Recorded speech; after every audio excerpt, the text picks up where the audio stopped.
అందరికీ నమస్కారం అండి. శ్రీ మాత్రే నమః. ఓం నమ శివాయ. ఓం శ్రీ సాయిరామ్. మార్చి 21 తారీఖు శుక్రవారం రోజున మేషరాశి వారు ఒక పెద్ద గండం నుండి గట్టెక్కుతారు. అయితే మేషరాశి వారు ఏ గండం నుండి గట్టెక్కుతారు, మేషరాశి వారి యొక్క గోచార ఫలితాలు మార్చి 21 తారీఖు శుక్రవారం రోజున ఎలా ఉన్నాయి, మేషరాశి వారికి శుభ అశుభ ఫలితాలు ఏంటి అనేటువంటి పూర్తి అంశాలని ఈ వీడియోలో తెలుసుకుందాం. వీడియోను కూడా ఎక్కడ కూడా స్కిప్ చేయకుండా చివరి వరకు చూడండి. అప్పుడే మేమేం చెప్తున్నామో మీకు పూర్తిగా అర్థమవుతుంది. ఇక వీడియోలోకి వెళ్తే గనక మేషరాశి అనేది రాశి చక్రంలోనే మొట్టమొదటి రాశి. అశ్విని నక్షత్రం 1, 2, 3, 4 పాదాలు, భరణి నక్షత్రం 1, 2, 3, 4 పాదాలు, కృత్తిక నక్షత్రం 1వ పాదంలో జన్మించిన వ్యక్తులని మేషరాశిగా పరిగణిస్తూ ఉంటారు. ఈ రాశ్యాధిపతి వచ్చేసి కుజుడు. ఇక మేషరాశి వారి వ్యక్తిత్వాన్ని పరిశీలించినట్లయితే కనుక ఈ రాశిలో జన్మించినటువంటి వ్యక్తులు ఎక్కువగా ఆలోచించేటువంటి తత్వం ఉంటుంది. నాయకత్వ లక్షణాలు ఎక్కువగా కలిగి ఉంటారు.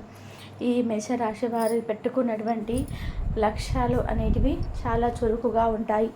వీరు ఏదైనా లక్ష్యాన్ని పెట్టుకున్నారు అంటే కనుక ఖచ్చితంగా దానిని సాధించేంత వరకు కూడా నిద్రపోరు అని చెప్పుకోవచ్చు. ఈ రాశిలో జన్మించినటువంటి వ్యక్తులు చాలా గొప్పవారు. ఏదైనా సరే ఒక లక్ష్యాన్ని పెట్టుకుంటూ ఉంటే దాన్ని తప్పకుండా అది గమ్యాన్ని చేరేంత వరకు కూడా తగినంత కష్టపడుతూనే ఉంటారు. వీరి యొక్క ధైర్యం సాహసాలతో ముందుకు సాగిపోతూ ఉంటారు. చాలా ఎక్కువగా ధైర్యవంతులని కూడా చెప్పుకోవచ్చు మేషరాశి వారు. అంతేకాకుండా ఈ రాశిలో జన్మించినటువంటి వ్యక్తులు చాలా అందంగా కూడా ఉంటారు. మంచి శరీర ఆకృతిని కలిగి ఉంటారు. ఆకర్షణీయమైనటువంటి వాక్కును కలిగి ఉంటారు. అంటే వీరి యొక్క మాటలతో ఎవరినైనా సరే ఆకట్టుకునే విధానంగా ఉంటుందని చెప్పుకోవచ్చు ఈ యొక్క రాశివారు. అలాగే ఈ రాశిలో జన్మించినటువంటి వ్యక్తులకి కోపం కూడా చాలా అధికంగా ఉంటుంది. ఎందుకంటే ఈ రాశి అగ్నితత్వమైనటువంటి రాశిగా పరిగణించబడుతుంది. అగ్నితత్వమైనటువంటి రాశి అంటే ఈ రాశిలో జన్మించినటువంటి వ్యక్తులకి కోపం చాలా ఎక్కువగా ఉంటుంది అని చెప్పుకోవచ్చు. అయితే ఈ రాశిలో జన్మించినటువంటి వ్యక్తులు చాలా అంటే చాలా మంచివారు. కోపం ఎంతగా ఉంటుందో ప్రేమ కూడా అంతే ఉంటుంది. కానీ ఆవేశం కూడా చాలా ఎక్కువగా ఉంటుంది. వీరికి కోపం అంటే చాలా కోపం వస్తుంది. వీరికి వచ్చేటువంటి కోపాన్ని ఎవ్వరు కూడా ఆపలేరు. వీరికి సహజంగా కోపం రాదు. కొన్నిసార్లు ఓపిక పడతారు. కానీ మరికొన్నిసార్లు ఓపిక నశించిపోతే మాత్రం ఎవరికి కూడా వీరు వినరు అని చెప్పుకోవచ్చు. ఇక ఈ రాశి వారు చాలా తెలివితేటలను కలిగి ఉంటారు. కానీ దానిని సరైనటువంటి సమయంలో ఉపయోగించుకోరు. ఒకవేళ వీరి యొక్క తెలివిని సరైనటువంటి సమయంలో ఉపయోగించుకున్నట్లయితే కనుక వీరికి జీవితం చాలా బాగుంటుంది. ఈ రాశిలో జన్మించినటువంటి వ్యక్తులకి మరి ఏ గండం నుండి ఏదో గట్టెక్కుతారు, ఎలాంటి గండాలు తొలగిపోయి అదృష్టం కలిసి వస్తుంది, ఈ రాశి వారికి శుభ ఫలితాలు ఎలా ఉన్నాయి అనేటువంటి అంశాలను కూడా ఇప్పుడు తెలుసుకుందాం. మేషరాశి వారు ఒక పెద్ద సమస్యతో బాధపడుతూ ఉన్నారు. ఆ సమస్య ఎప్పటికీ తీరుతుందో అని సమస్యలకి పరిష్కారాన్ని కూడా వెతుకుతూ ఉన్నారు. అసలు ఆ సమస్యను సృష్టించుకున్నది కూడా వారే. తెలుసో తెలియకనో సమస్యను సృష్టించుకున్నది కూడా వారే. ఆ సమస్యకు కారణమే అని చెప్పుకోవచ్చు. ఎందుకంటే వీరి యొక్క కోపం వల్ల కావచ్చు, ఇలా తెలుసో తెలియకనో ఈ సమస్యను అయితే సృష్టించుకున్నారు. అయితే ఆ సమస్య నుండి ఎలా బయటపడాలి అని చెప్పి ఆలోచిస్తున్నారు. అయితే ఇలాంటి సమస్యల్లో మీరు చిక్కుకోకుండా ఉండాలి అంటే కనుక మీరు ఆలోచించి మాట్లాడడం నేర్చుకోవాలి.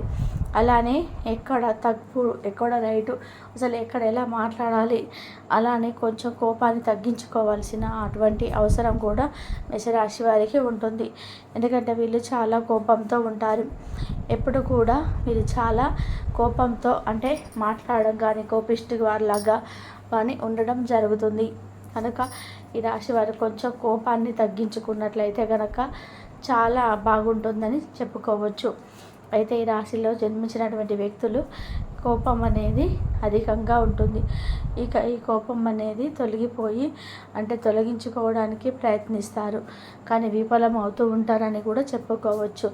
అంటే ఎంతగా కోపాన్ని తగ్గించుకొని మాట్లాడాలని అనుకున్నా సరే అప్పుడు వీరు విఫలం అవుతూనే వస్తారు. అయితే వీరి యొక్క కోపాన్ని కొద్దిగా తగ్గించుకున్నట్లయితే కనుక చాలా బాగుంటుంది అని చెప్పుకోవచ్చు. ఇక ఈ సమస్య ఏదైతే ఉందో ఇది ప్రతి క్షణం కూడా బాధ పెడుతూ ఉంటుంది.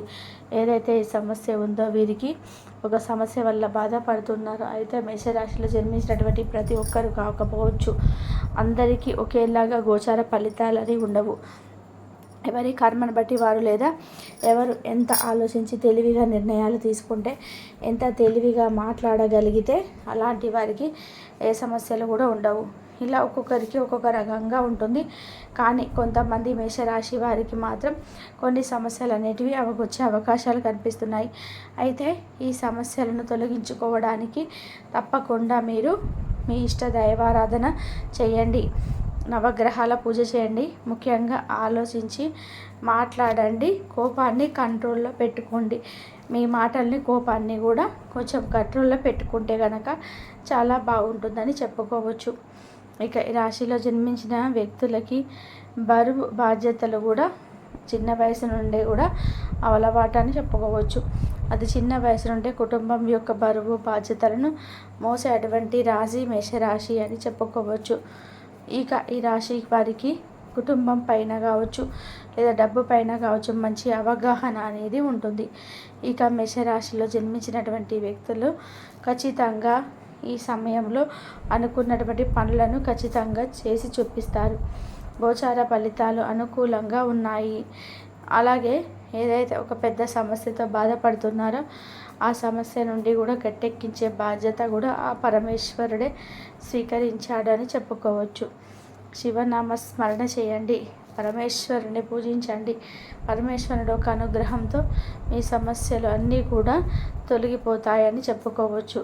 కుటుంబ పరంగా ఉండే సమస్యలు కూడా తొలగిపోతాయి. ఇక అదృష్టం అనేది మిమ్మల్ని వెతుక్కుంటూ వస్తుంది. కొంచెం కష్టపడితే చాలు ఎక్కువ ఫలితం అనేది ఉంటుంది. కష్టానికి తగినటువంటి ప్రతిఫలం తప్పకుండా ఉంటుంది ఈ రాశి వారికి. ఇలా కుటుంబ పరంగా ఉండే సమస్యలు తొలగిపోతాయి. మీరు అంటే కొంచెం కష్టపడితే సరిపోతుంది, మంచి ఫలితాలు ఉంటాయని చెప్పుకోవచ్చు. కష్టానికి తగినటువంటి ప్రతిఫలం ఉంటుంది. ఆలోచించి నిర్ణయాలను తీసుకోండి. ఆవేశం పడేటువంటి మాటలను వదలకండి. ఆవేశానికి అసలు గురి కావద్దు. ఆవేశం అనేది కొద్దిగా తగ్గించుకుంటే మంచిదని చెప్పేసి అనుకోవాలి. ఇంకా దేవుడి అనుగ్రహం మీ మీద పడబోతుంది. ఈ ప్రాబ్లమ్స్ అనేటివి ఉండవు. ఏకంగా కుబేరుడు అలాగే మన వినాయకుడు వీరిద్దరూ కలిసి ఇలా అనుగ్రహాన్ని మీ మీద పడటం వలన మీకు అనుగ్రహం అనేది కలిగిస్తుంది. అలాగే మీ యొక్క పనులు కూడా సక్రమంగా మీరు చేయబోతున్నారు. మీరు దయ చూపిస్తే ఇక ఏ పని కూడా ఆటంకం అనేది ఉండదు. ఇక సాక్షాత్తు కుబేరుడు మీ మీద కటాక్షం చూపించినట్లయితే ఇక దేనికి సంబంధించి ఎటువంటి ప్రాబ్లమ్స్ అనేటివి మీకు దరిదాపులోకి కూడా రావు. ఇక నుంచి మీ జీవితంలో అనేది చాలా అద్భుతంగా మారిపోతుంది. కనుక ఈ రోజు నుంచి అయితే మార్చి 21 తారీఖు నుంచి శుక్రవారం రోజు అయితే మీరు కొన్ని చేయకూడని కొన్ని పనులు 2 వస్తువులు మాత్రం ఎట్టి పరిస్థితుల్లో కూడా చేస్తే మాత్రం ఆ నాశనాన్ని మీరే కోరుకుంటారు.